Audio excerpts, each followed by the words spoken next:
What's up guys, today I'm going to teach you how to do dips properly and without getting injured. I see a lot of people all over doing dips with terrible form, not being mindful of themselves, and honestly they're going to just incur overuse injuries if they continue to do dips with the wrong form.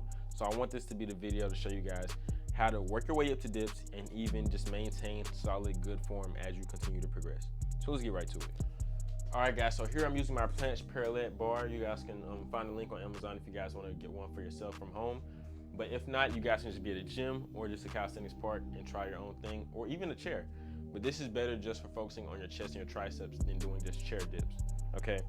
So when we're doing our dips, you wanna start off completely like this. Don't cross your legs because you're kind of making an imbalance. You're kind of putting more weight on whichever side. It's not very equal, okay? So just keep your legs straight back just like this. Make sure you keep them under you. And the more further back you put your legs, the more you sort of switch your focus on your chest. And then if you're keeping your legs straight under you, you're keeping it more on your triceps. Now me personally, I'm very chest dominant, so I like to really keep my legs under me and focus on getting that tricep activation, right? So we're gonna start off like this. And also where our shoulders, you don't wanna be like this. You wanna really hold your shoulders up, keep them rounded, and keep that solid throughout the whole time. Now this might be a bit fatiguing at first, but over time, you're gonna get used to it. It's gonna be easy work to you. It's gonna be very basic to you once you start continuously doing it right, okay? All right, guys, so first, when you're doing your dips, I'm doing them with my planche parallel, or it's a dip bar. It's something you guys can, order on Amazon, link down below if you guys wanna do it from home.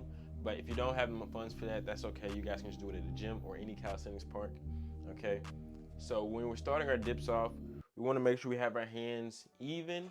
And then when we do our dips, don't cross your legs, but instead just keep them straight. When you cross your legs, you're sort of making an imbalance when you're doing that, right? And the next thing you want to do is make sure to keep your shoulders engaged, right? A lot of people do this, but that's just not conducive to, being healthy, honestly. So keep your shoulders rounded, make sure you keep it solid. And then when you're gonna go down and do your dips, I only go down to about 90 degrees.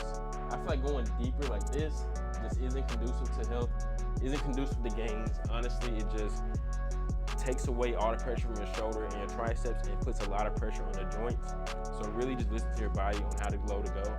But me personally, I think 90 degrees is the perfect spot, especially as you begin advancing, you start putting more weight on it. It's a lot more pressure on your joints. So really keep that thing 90 degrees right there, back up, right?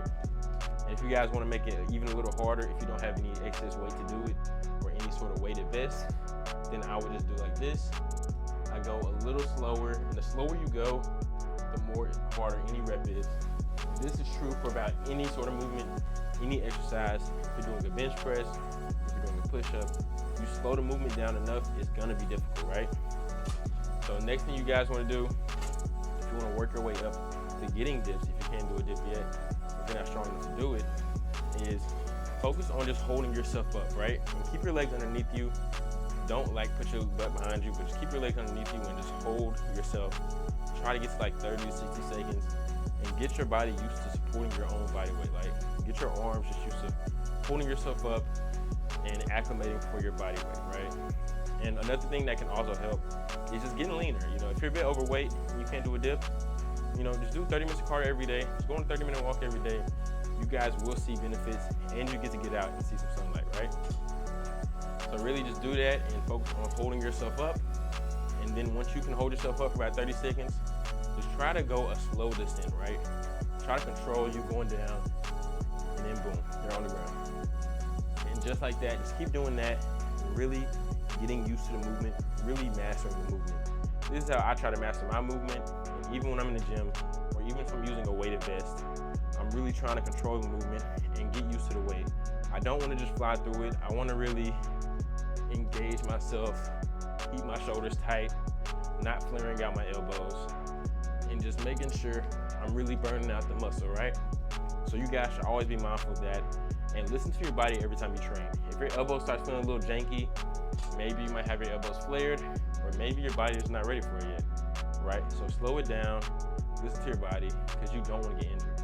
Because when you get injured, you're going to be not in the gym or not training, and it's really going to hinder your process. more than like just going as hard as you can, even if you're feeling joint pain.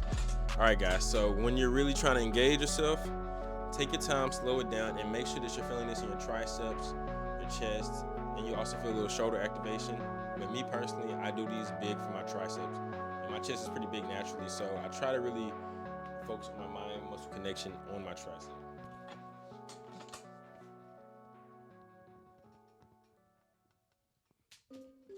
Just like that. Really control the movement, and you'll feel in your chest a lot too. Honestly, the more you do it, the more when you start training it for the first time, you're gonna feel which muscle is weaker when you're doing it with the proper form, okay?